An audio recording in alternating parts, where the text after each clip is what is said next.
வணக்கம். இன்றிலிருந்து பாராளுமன்றம் ஆரம்பிக்கப்பட்டு மொத்தமாக 64 நாட்கள் கடந்திருக்கிறது.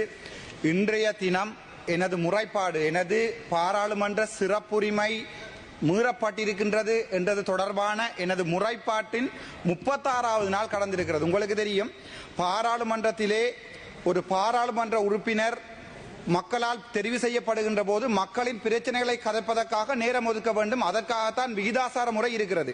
இன்றிலிருந்து 64 நாட்கள் முதன்முறையாக நான் முறைப்பாடு செய்து 36 நாட்களின் பின்னர் எனது நேரம் ஒதுக்கவில்லை என்பதற்கான விடயத்தை பாராளுமன்றத்துக்கு சொல்வதற்கு முதலாவதாக இந்த பாராளுமன்றம் சந்தர்ப்பம் தந்திருக்கிறது. அந்த விதத்திலே எனது அரசாங்கத்தில் எனது நிலைப்பாடை நான் மாற்றிக்கொள்கிறேன். 64 நாட்கள் நான் காத்திருந்தேன் எனக்கு கதைப்பதற்கு நேரம் கிடைக்கும் என்பதற்காக. ஆனால் 36வது நாள் எனது முறைப்பாட்டின் பின்னர் 3 கமிட்டி அமைக்கப்பட்டிருக்கிறது. முதலாவது கமிட்டி சம்பந்தப்பட்ட ஒரு பாராளுமன்ற உறுப்பினர் எனக்கு அடித்தார் என்பதற்காக அதற்குரிய அவருடைய முறைப்பாட்டை அன்றே முடித்திருக்கிறோம். நான் செய்த முறைப்பாடு 36 நாட்கள் கடந்தும் இன்னும் கமிட்டி அமைக்கப்படவும் இல்லை, அதற்குரிய கேள்விகள் கேட்கப்படவும் இல்லை. அதன் மூன்றாவதாக நான் எனது நேரத்தை ஒதுக்கி தாருங்கள் என்று கேட்டதற்குரிய அந்த இது கூட மொத்தமாக 64 நாட்கள்.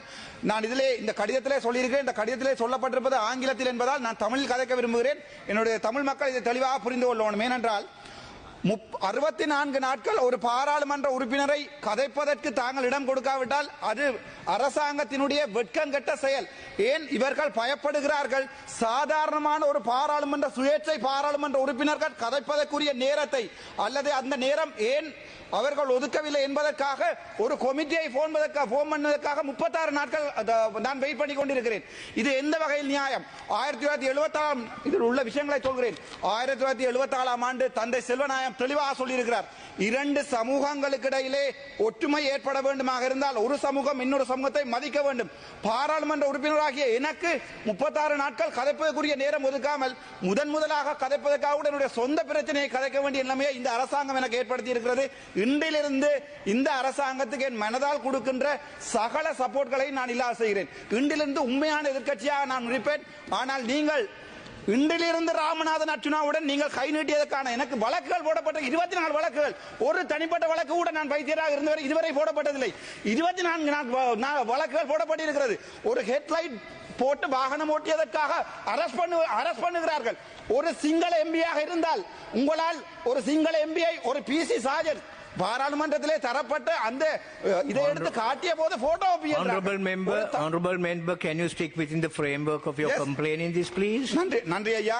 நான் இந்த விடயத்தை மிகவும் கவலையுடன் சொல்கிறேன். பெரிய ஒரு எதிர்பார்ப்புடன் இருந்தேன் என்பிபி அரசாங்கத்தில். நான் மட்டுமில்லை, எனது யாழ்ப்பாணத்து மக்கள் 3 எம்பிக்களை தெரிவு செய்திருக்கிறார்கள். பெரிய ஒரு எதிர்பார்ப்போடு. ஆனால் நான் இங்கே பாராளுமன்றம் வந்து இன்று கூட ஏன் எனக்கு கதைப்பதற்கு நேரம் ஒதுக்கவில்லை? ஏன் நான் பாயிண்ட் ஆஃப் ஆர்டர் எடுத்து 1 மினிட் எத்தனை தரம் பாயிண்ட் ஆஃப் ஆர்டர் எடுத்து என்னுடைய பிரிவிலேஜ் இல்லாமல் பண்ணப்பட்டிருக்க சொல்லி இருக்கிறேன். ஆனால் யாராவது இதை பற்றி கேட்கிறார்களா? இல்லை.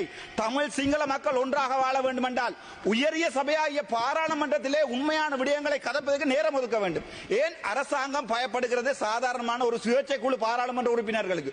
உங்களுக்கு முதுகெலும் இருந்தால் இன்றையிலிருந்து அந்த பிரச்சனையை முடித்து காட்டுங்கள். நன்றி, வணக்கம். Honorable member of parliament.